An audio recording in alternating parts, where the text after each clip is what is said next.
It's time for the Volquest podcast, where we dissect the biggest news items of the week.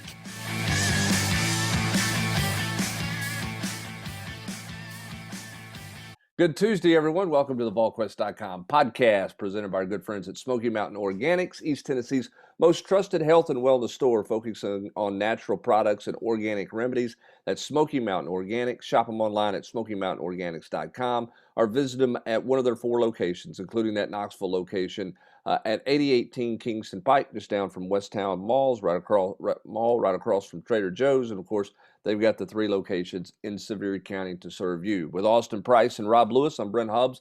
Glad to have you along with us on this Tuesday morning edition of the Volquest podcast. Baseball team loses a series, wins the East, falls in a poll to number 2 in the country. Tennessee has an official visitor in over the weekend.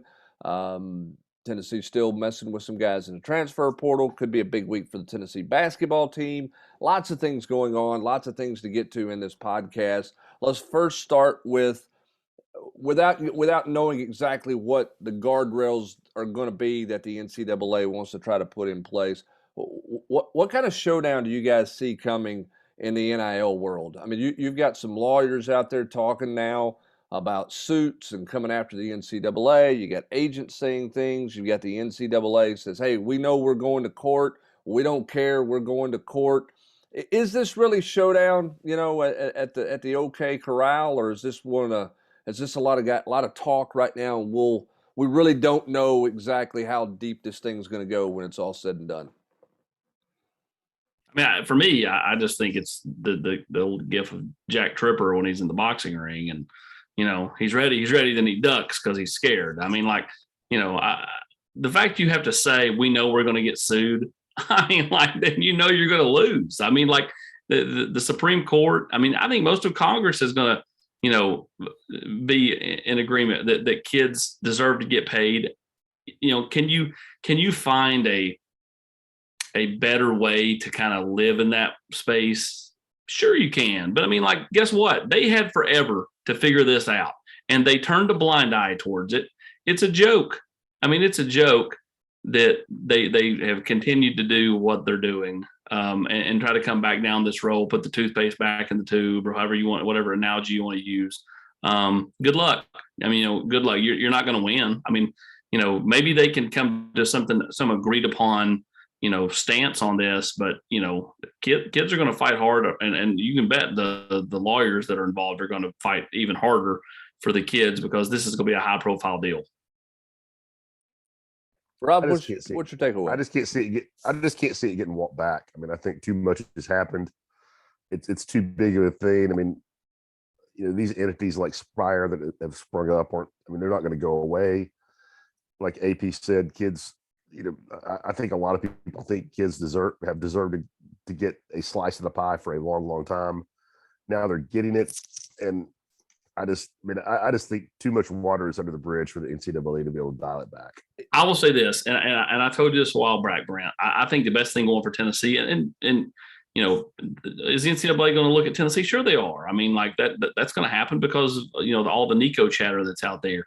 But the best thing that happened to Tennessee was a separation of church and state. I mean, Hunter and James, these are guys who have handled professional contracts at the NFL level, the NBA level, PGA Tour. These aren't Tennessee boosters. This isn't some guy that's, worth of, $50 million or $2 billion or whatever that, just loves the Vols and wants to help. I mean, these are actual businessmen, who are from the area, sure. But at the same time, they're not Tennessee donors or boosters. And from, my understanding, they've never given $1 to Tennessee. So, themselves. So I just think it's going to be a hard time to prove anything, when it comes to Tennessee. I think Tennessee's, has done this the right way, and, is going to come across looking very clean in this deal, in my opinion. Rob, is there a little bit of this from the NCAA? And look, I understand the NCAA's got issues and worries about it and concerns, and I think some of those are justifiable. Okay, I mean we're seeing, but you're also seeing high school kids out there with deals. But a little bit of, you think a little bit of this is the NCAA saying, if they get shot down, we tried. and we got blocked, as opposed to just not doing anything. I mean, I guess what I'm saying, and nobody knows what they think, but is this a little bit of cover yourself too? Okay, yeah, you're going to get sued. We know we're going to get sued, may get lost, but nobody can say we didn't try to fix the problem or didn't try to fix what we perceive to be a problem. Is there a little bit of that going on? A little bit of a PR cover, if you will?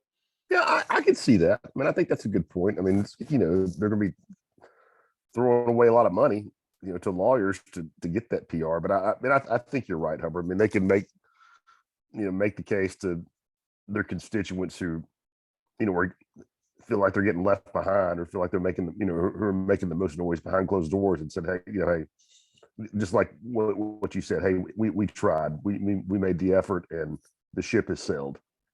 It's going to be interesting to see how Danny White and his administration handle this. I think it's going to be interesting to see how all administrations handle it, not just Danny White. I mean, I think this is and I know we talk about Tennessee here, but I think this is big picture. How do all administrators, are they squirmish, or do they feel confident where they are? I think that's the next, to me, that's the next step moving through. I didn't mean to interrupt you, but I think that's the next step from an administration standpoint. Well, I don't agree with you, or I don't disagree with you at all. I agree that that they all need to handle this a certain way.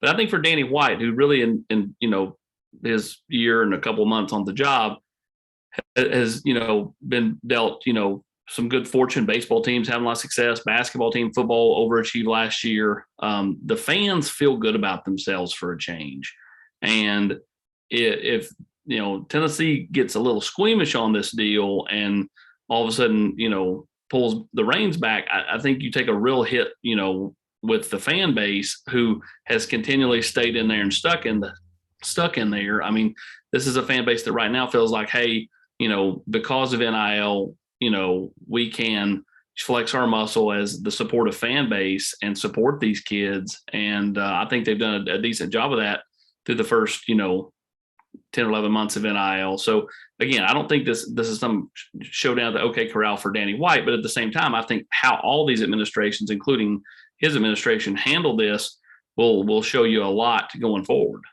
I don't think there's any doubt, and because I think that's where the NCAA is going to try to push, is they're going to try to lean heavy and hard on the schools and try to get the schools uncomfortable with things at this point, because the collectives out there, I mean, those are all businesses. I mean, those are all, legit businesses going on that they've got money and backing, and they're going to fight things. So we'll see. It was clear that the NCAA was putting out, leaking out, or getting out their message last week through the media. And I'm not criticizing the media. I mean, I think that's what happens. But I mean, there's no doubt that they were trying to get their narrative out there and try to get their posturing out there.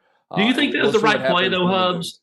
Do you think that's the right play, or would they have been better off to all of a sudden just have a coup and hit them when they weren't looking? Like I feel like they've prepared the lawyers and everybody that's on the other side. Okay, here's what's coming. It's kind of like the old the major league. I'm giving you the heater. You know what's coming. Or they've been better off to kind of play out of left field. Well, I mean, I don't.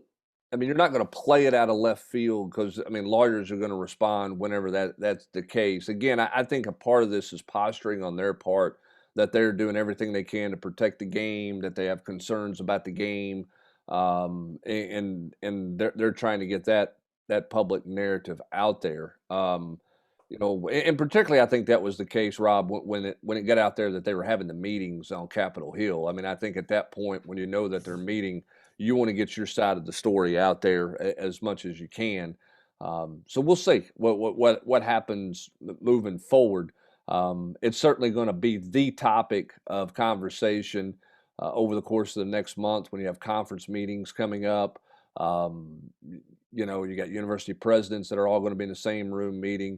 This is going to dominate, the college sports landscape, I think, over the course of the next, couple of months. And then in the middle of all this, Rob, you've got some people who are not shying away from anything. I mean, you got the Texas running back with a Lamborghini deal. right? You've got Billy Napier's out there posing with his, the people running the Florida Collective out there. So I mean, there's some cases where nobody's shied away or nobody's backed off anything going on right now that feels like collectives are operating business as normal at this point in time.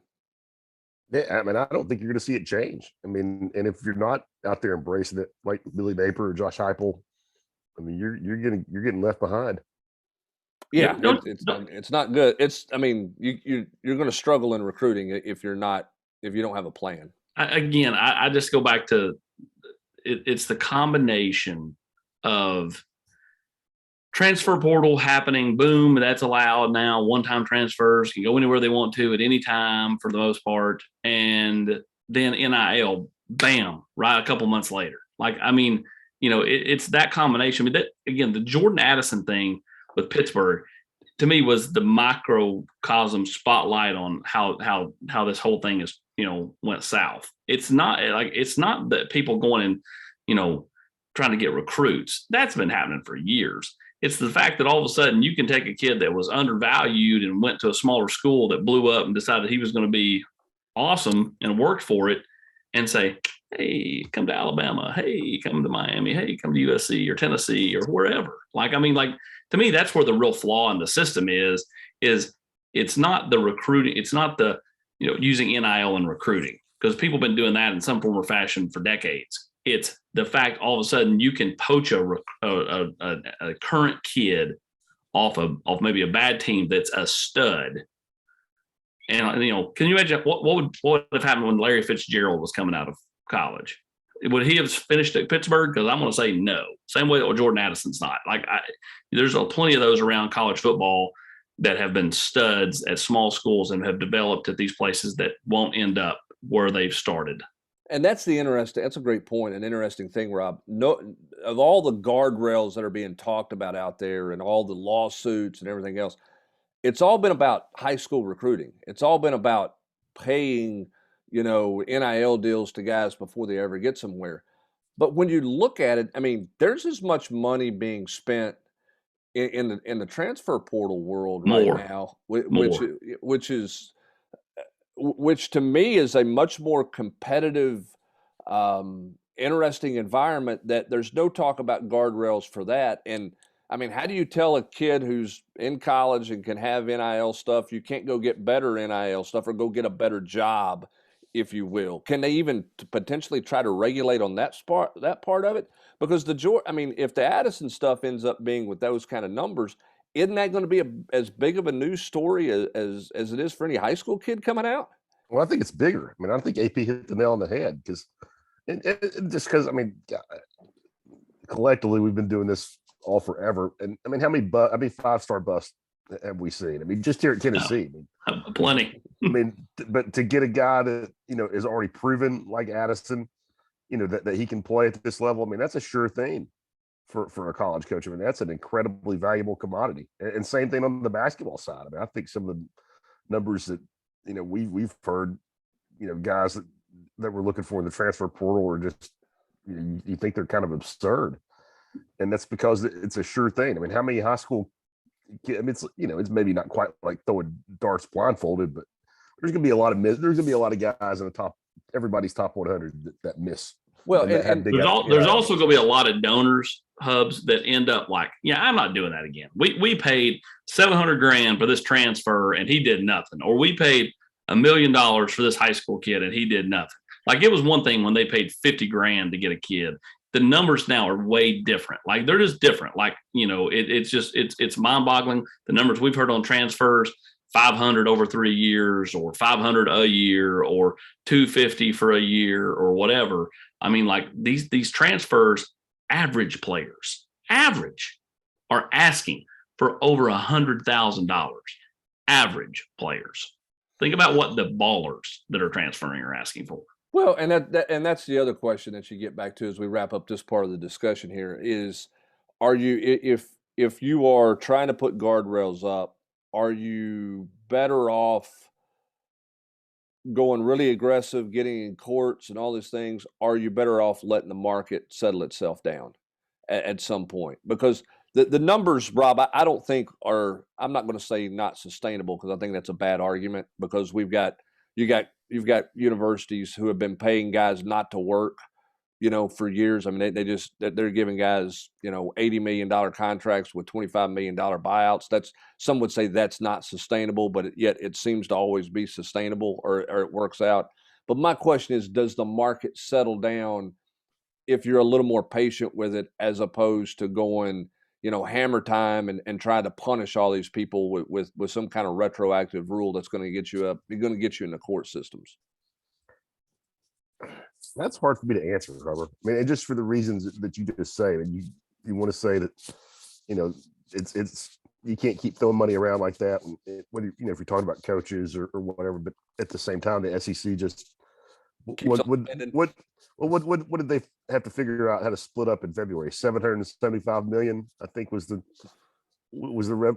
pot that they were distributing, and that's before the ESPN, the new ESPN football contract kicks in. I mean, it's going to be, the conference is going to be splitting up over $1 billion soon, and that's just in the revenue sharing. I mean, that's not what everybody's taking in concessions and gate and donations. I mean, part of me wants to say that it's going to temper down, but that nothing else in college athletics says that we can point to suggest that's the case.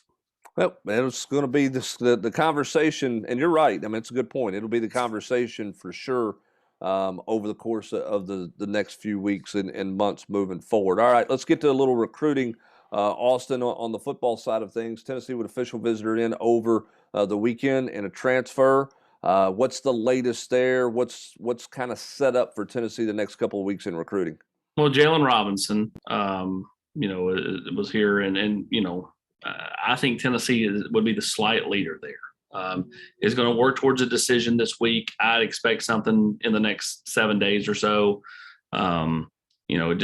It feels like, he really knows that, one, the best quarterback and most experienced quarterback last year, but the depth in the room is here. Like, and talking to him a little bit yesterday, it sounds like that's important to him. Remember last year, he's down there, Dylan Gabriel goes down. They weren't the same team after Gabriel went down. Sure. And, when you're a receiver, you got to have somebody can get you the ball. So I think the depth in the room, even though Joe Milton, had his moments last year where he, couldn't, keep it on the field because he kept overthrowing everybody, there's still experience there. And Tennessee's backup's better than, let's say, Ole Miss's backup, because I really do think this is kind of down to those two, and it makes sense. He knows the offense. He integrates seamlessly.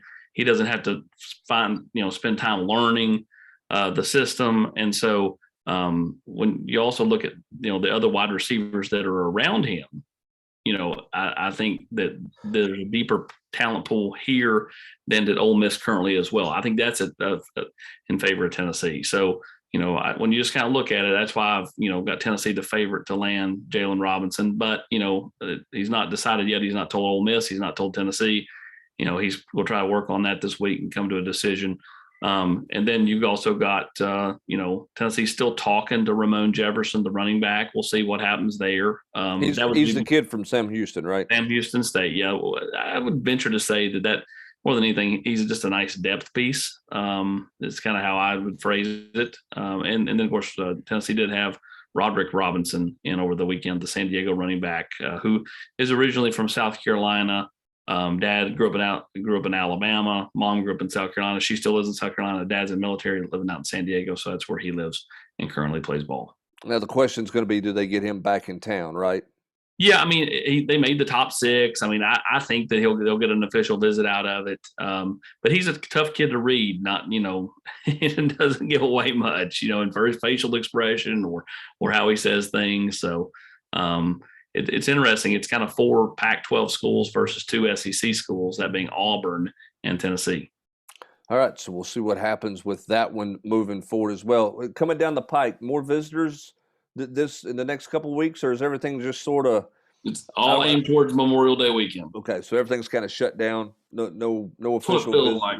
Yeah, but we're starting to see some official visitor dates roll out in the month of June. Looks like Tennessee will have their camp stuff the first half of June, and then maybe try to close it out with official visit weekends. That's kind of what it feels like Yeah. on social media.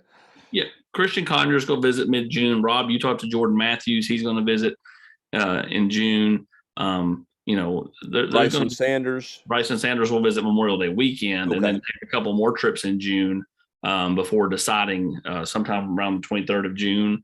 So yeah, I mean, there's going to be plenty to get done, over the next month in recruiting. Yep, and of course Tennessee's current team in all sports, they're finishing up final exams. We noted this in the war room. Basketball is the big winner of the new academic schedule with the winter mini term, because it's going to give them about 6 weeks without any academic stuff over the course of Christmas and the first part of January, with school starting later in January than in years past. That'll be the trend again next year with that winter mini term. Means they get out a little bit later in May. So you got a little bit of a tighter window in terms of how long you can go home if you don't stay for the spring mini term. So right now the focus is on finishing school up, which will the players, student athletes, will get done in the next 7 to 10 days. Then they'll get a little reprieve and then back for the June grind that is football and obviously basketball as well. So does that mean Tennessee football will be in the bind again when it comes to the transfer portal next January, that they can't get kids officially on campus because it's not within that window of when classes start? Remember last year they couldn't bring kids to campus, so they're again going to be in a tough spot starting late again. Unless there's some kind of waiver that's out there, that's something they adjust and move forward. Because again, the other thing going on in the transfer portal world, when you talk big picture stuff, this proposal out there of a tighter window that of when you can announce, when you can look at schools and all that. So I like that. I like that. Happens. The fact they can just kind of go and come, and even shutting it down in May 1st, I thought was a nice touch. I mean, remember last year? I mean, the kids were going and coming in June. I just think it forces kids to, one, either crap or get off the pot, and then two, and it does give the coaching staffs a little bit more of an idea of who's going to be there, right? I mean, they know, hey, we survived. This kid was talking about going in. He didn't go in. We're good now. Yeah, I just think you need to make that universal across the board. I mean, in terms of allowing conference to conference stuff. I agree with that. I'm not a big fan of this February 1st date that the SEC's put in place for football, and I'm not sure everybody in the SEC, every student athlete in the SEC, understood that rule.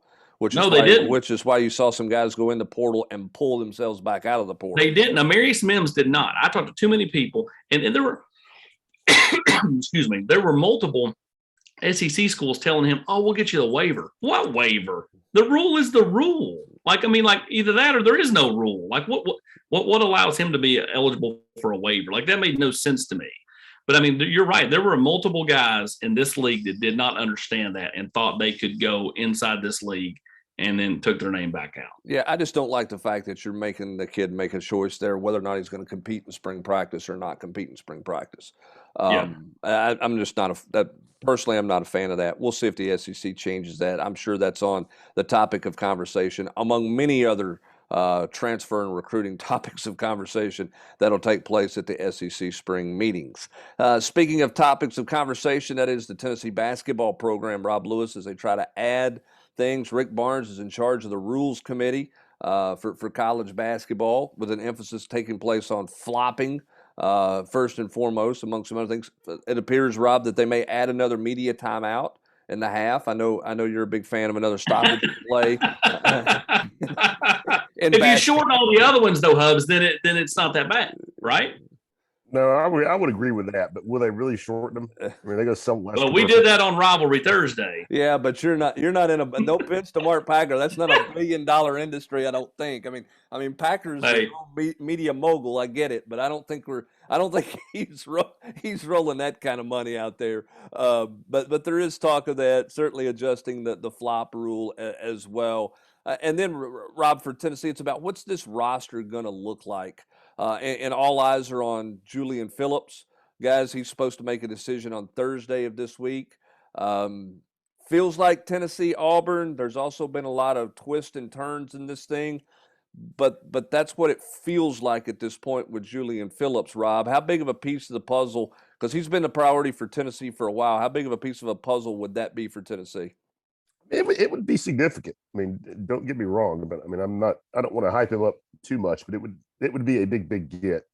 And it feels, I mean, I don't want to go too far overboard because it's been squirrely, but I mean, it feels like Tennessee has the momentum, but it also feels like, he's been looking for a reason not to pick Tennessee for like a month.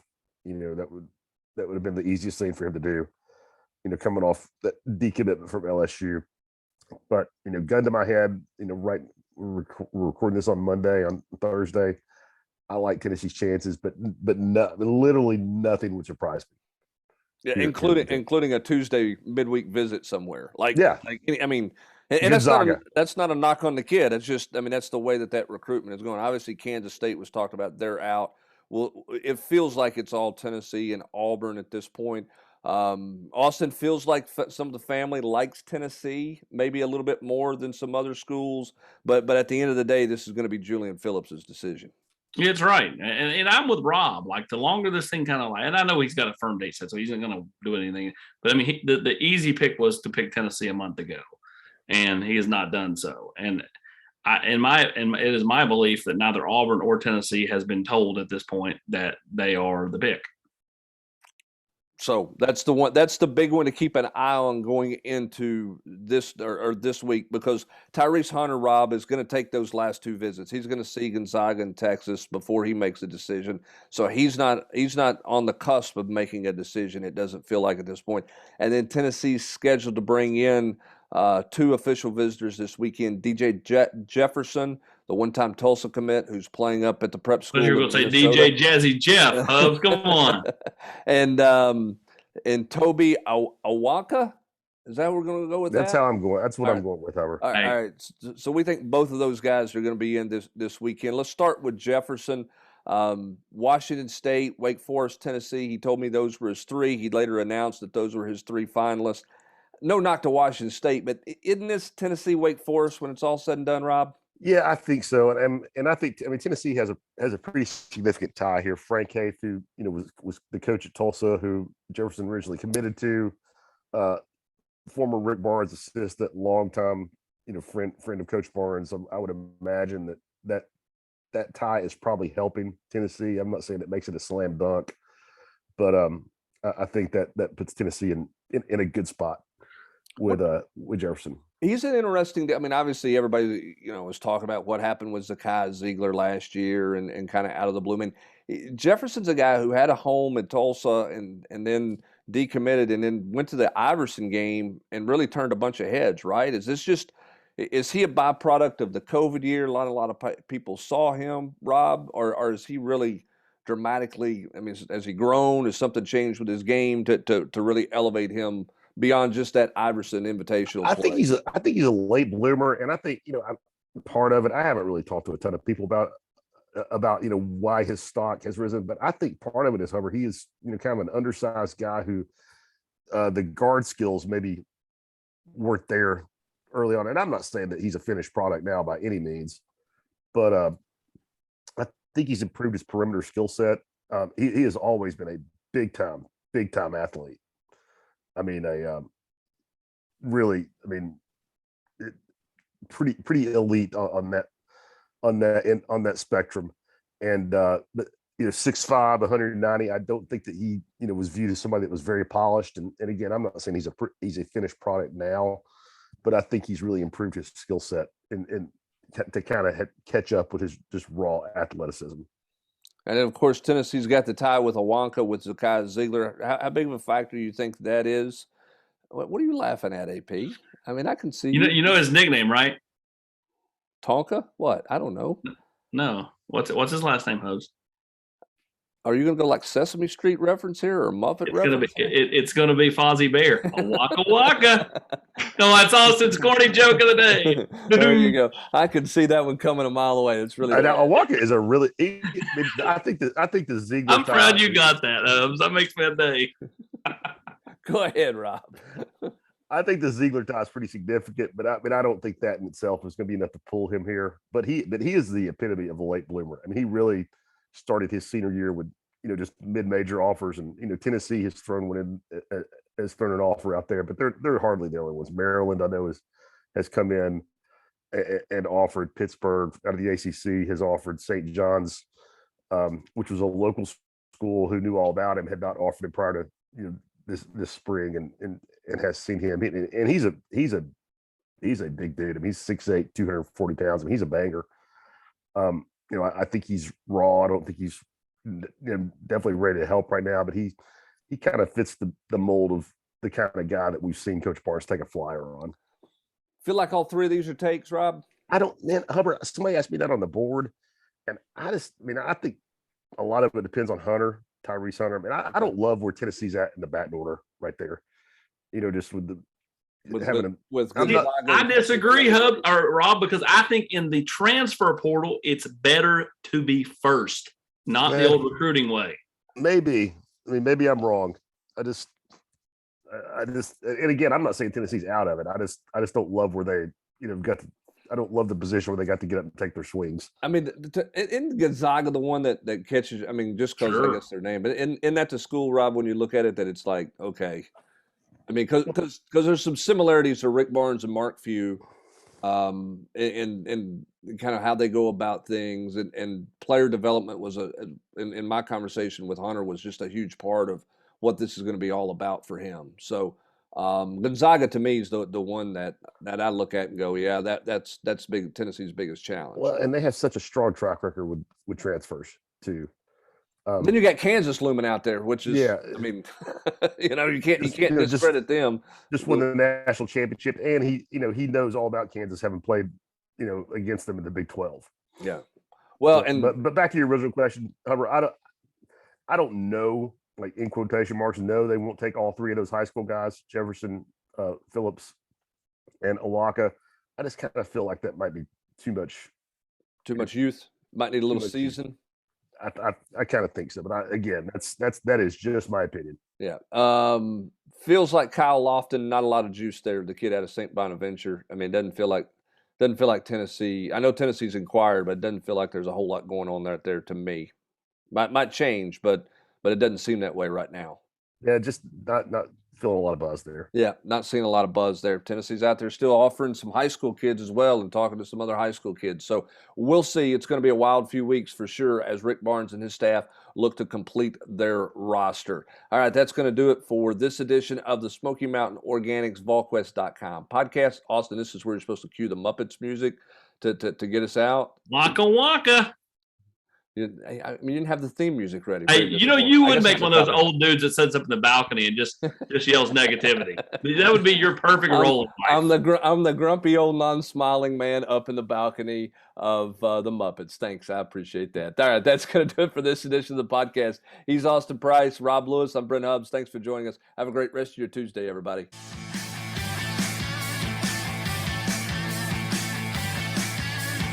You've been listening to the Volquest podcast every week here on Volquest.